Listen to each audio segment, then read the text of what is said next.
RSPയിൽ തലമുറ മാറ്റം. സംസ്ഥാന സെക്രട്ടറിയായി ഷിബു ബേബി ജോണിനെ സംസ്ഥാന സമിതി തെരഞ്ഞെടുത്തു. മുൻ ധാരണയുടെ അടിസ്ഥാനത്തിൽ സെക്രട്ടറിയായിരുന്ന AAICS സ്ഥാനമൊഴിയാൻ സന്നദ്ധത പ്രകടിപ്പിച്ചതിനെ തുടർന്നാണ് യഥാർത്ഥ ഇടതുപക്ഷ തിരുത്തൽ ശക്തിയായി പാർട്ടിയെ നയിക്കുമെന്ന് ഷിബു ബേബി ജോൺ പറഞ്ഞു. ഒക്ടോബറിൽ കൊല്ലത്ത് നടന്ന സംസ്ഥാന സമ്മേളനത്തിൽ തന്നെ സെക്രട്ടറി സ്ഥാനത്തേക്ക് വരാൻ ഷിബു ബേബി ജോൺ താൽപര്യം പ്രകടിപ്പിച്ചിരുന്നു. പാർട്ടി കോൺഗ്രസിന് ശേഷം നേതൃമാറ്റമാകാമെന്ന് അന്ന് ധാരണയിലെത്തി. ഇത് പ്രകാരമാണ് സെക്രട്ടറി സ്ഥാനത്ത് നിന്നുള്ള AAICSന്റെ പടിയിറക്കം. 2012 മുതൽ 4 തവണ അസീസ് സംസ്ഥാന സെക്രട്ടറിയായി.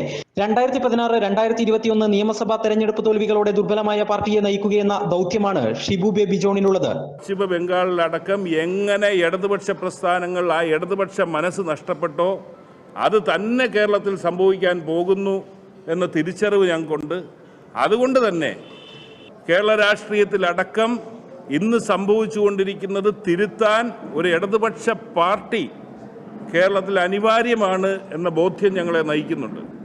സ്വാതന്ത്ര്യാനന്തര ഇന്ത്യയിൽ ജനിച്ച ആദ്യ RSP സംസ്ഥാന സെക്രട്ടറിയാണ് ഷിബു ബേബി ജോൺ. പദവി ഒഴിഞ്ഞെങ്കിലും AAICS കേന്ദ്ര സെക്രട്ടേറിയറ്റ് അംഗമായി തുടരും. ലോക്സഭാ തെരഞ്ഞെടുപ്പ് വരാനിരിക്കെ പ്രവർത്തനങ്ങൾ ഊർജിതമാക്കേണ്ടതുണ്ടെന്നും അതിന് നേതൃമാറ്റം ഗുണം ചെയ്യുമെന്നുമാണ് പാർട്ടിയുടെ വിലയിരുത്തൽ. Kerala vision news, Thiruvananthapuram.